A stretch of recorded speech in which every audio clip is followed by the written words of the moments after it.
Og það farið lítið fyrir sköflunum á Akureyri, þeim fagra bæ í allan 9 kilometra löng og það fyrirtæki Vesturís sem sér framkvæmdir. Þær hófust síðla sumars í fyrra.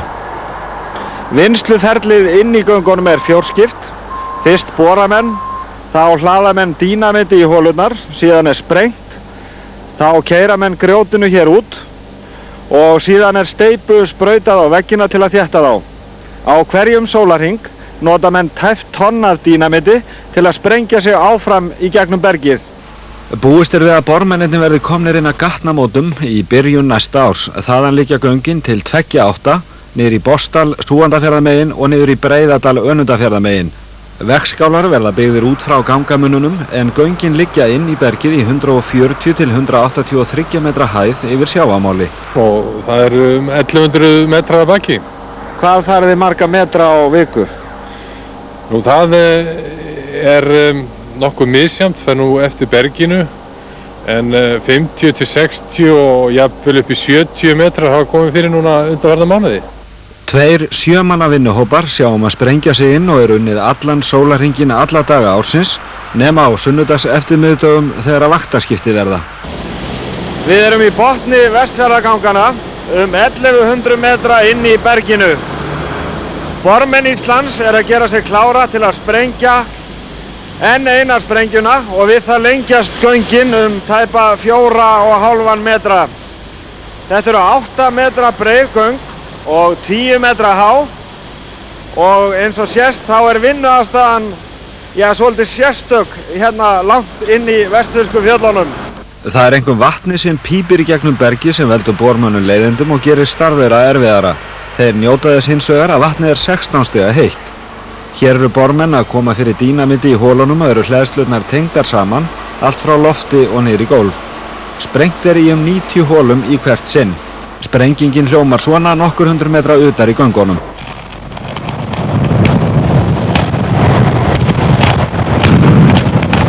Leysigeislar eru notaði til að mæla hallagangana en hallin út við alla munna rúmt prósent. Þá smávægilegur vasshalli í gólfi gangana. Eins og við höfum greint frá stóð til að draga úr framkvæmdum vegna sparnaðar. Með því að nýta sér 40 milljónir af snjómokstursfé og semja breytingar á greiðslum til verktaka og spara í öðrum framkvæmdum á svæðinu tókst Vegagerð að tryggja óbreytta framvindu í gangagerðinni. Þetta tókst þrátt fyrir 150 milljóna króna niðurskurð til vegamála á norðanverðum Vestfjörðum. Gert ráð fyrir umferð göngin í árslok 1995 eða á tilætluðum tíma en lokafrágangur tefst 1 ár. Göngin ættu því að verða að fullu frágengin í árslok 1996. Forsætisráðherra segir að enn sé of snemmt að örvænta afdrif fæðingarheimilisins í Reykjavík en nauðsynlegt sé að ná fram sparnaðaráformum fjárlaga. Mæður með börn sín og aðri velunarar fjölmenntu á þingpalla í dag þegar Ingibjörg Sólrún Gísladóttir kvennalista hóf umræðu utan dagskrár framtíð fæðingarheimilisins í Reykjavík. Á undanförnum árum hefur reykvískum konu verið gefið margítrekuð loforð að fæðingarheimili fengi að lifa og starfa á sínum eigin forsendum. Fremstur í flokki þar var fyrrverandi borgarstjóri og núverandi forsætisráðherra. Í maí 1990 gerði borgarlögmaður heiðursmannasamkomulag fyrir hans hönd við starfsfólk fæðingarheimilisins að tryggja framtíðarrekstur heimilisins.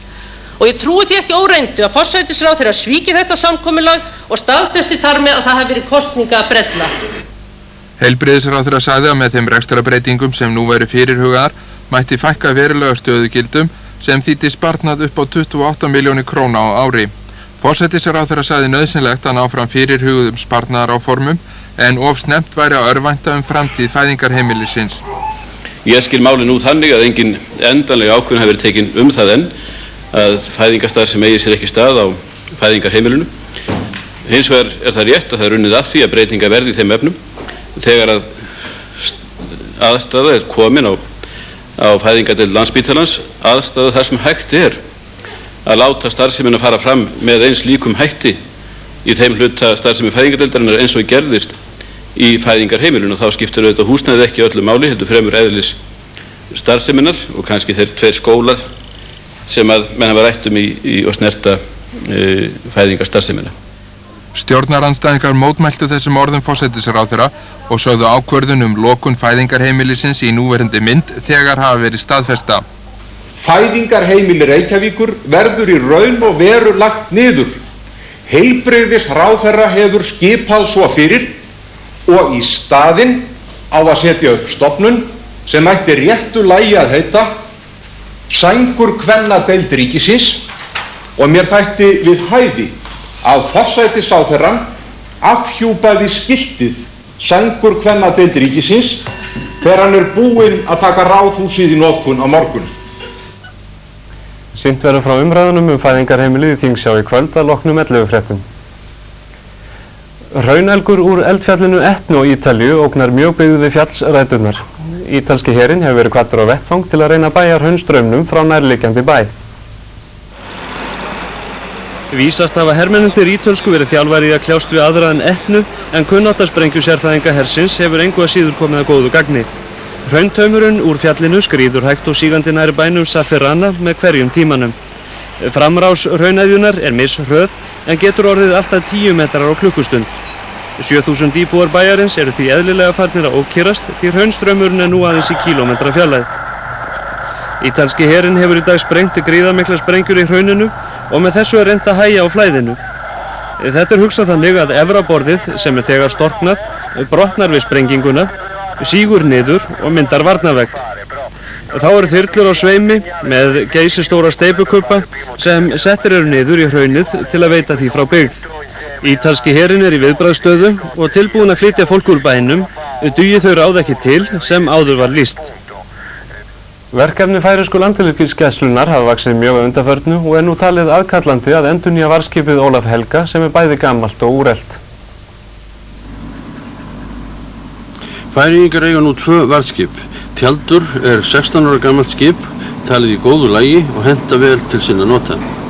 Ólafur Helgi er 35 ára gamalt togari sem breytt var í varðskip 1978. Þórshafnar skipasmiðja hefur gert uppkast að teikningum af nýju varðskipi og Jóhann Siskason, forstjóri landhelgisgæslunnar, áætlar að hægt verði að smíða það fyrir það bil 600 milljónir íslenskra króna.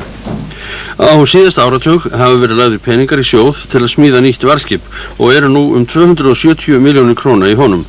Lögþingið hefur samþykkt að leggja niður nær alla sjóði í landinu en Jón Pettersen, sem fer með sjávarútvegsmál í landstjórninni, fékk að halda þessum sjóði eftir. Hann ætlar þó ekki að hefjast handa fyrir nægilegt fjármagn er fengið. Hann leggur til að Ólafi Helga verði ekki fargað, heldur verði hann notaður sem skólaskip eins og gert hefur verið í nokkrum mæli á undanförnum árum. Vinnuvélar sem notaðar eru til að bæta uppskeru og hagkvæmni í landbúnaði geta á sama tíma spillt landinu verulega.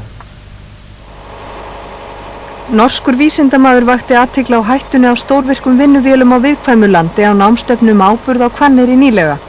Námstefnan var fyrir leiðbeinendur í landbúnaði og til heiðurs fyrrum skólastjóra á Hvanneyri, Guðmundu Jónssoni, en hann beitti sér mjög fyrir nýtingu búfjáráburðar.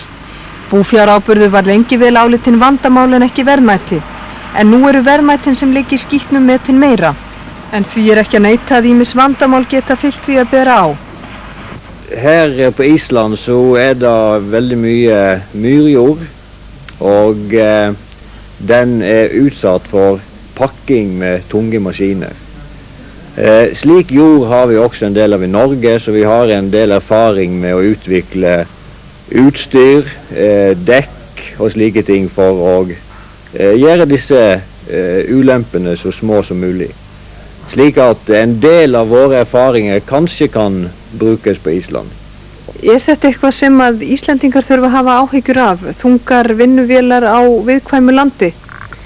Já, vissulega þurfum við að hafa áhyggjur af því eða minnsta kosti að vera vakandi yfir því að vélarnar stækka stöðugt og vélarnar stækka náttúrulega því að menn þurfa að ná meiri afköstum við bústörfin, menn þurfa að koma út búfjáráburðinum á skemmri tíma, það er náttúrulega mjög háð tíðarfari oft.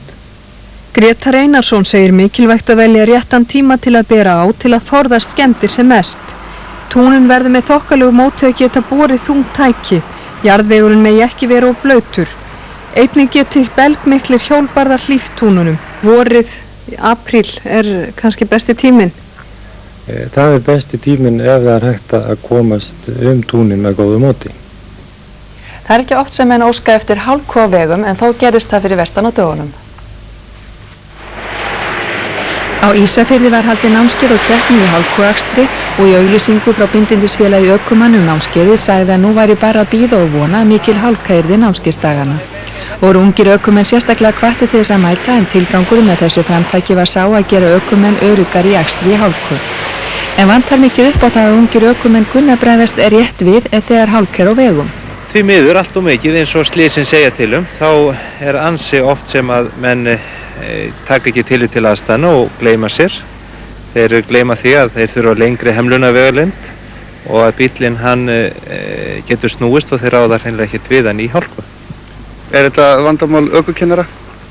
Já, ég held að vanþekking sé vandamál ökukennara en það kannski eru þeir til vegna hennar. Ég meina, þeir eru í því að þjálfa upp nýja ökumenn og ég held að við gleymum því þessir eldri að við erum aldrei útlærð. Við getum alltaf lært meira. Það enginn af þessum venjulegu ökumönnum sem hefur með möguleika á að bjarga sér í samræmi til dæmis við rallakstursmann. Ég meina, hann hefur hæfileika umfram okkur og það bara þjálfunin sem að skilur á milli, það ekkert annað. Það var Hafþór Gunnarsson sem talaði við þá Einar og Elven. Nú þegar verðlag í Rússlandi komið upp úr öllu valdi og meðalkaup hrekkur ekki fyrir brýnustu nauðsynjum, sjá margir sem tilneita að finna sér aukavinnu. Þetta lífgar víða töluvert upp á götulífið í Moskvu. Nú stendur það tónlistarmaður á hverju götuhorni. Göngugatan Arbat full af fólki í dag hvern. Þar verslað og rápað og þar hafa ýmsir persónuleikar fundið sinn fasta samastað. Þar á meðal Olga Vladimirovna sem leikur á harmoniku og syngur þjóðlög. Hún kann meira en 1000. 2 раза в неделю. 2 раза в неделю. Это есть моя работа сейчас. На пенсии я сейчас. А работала 40 лет на стройке. Раньше было вот именно увлечение аккордеоном. Сейчас хлеб-то не на что заработать. 300 рублей пенсии. На нее разве поживешь? Ну и все.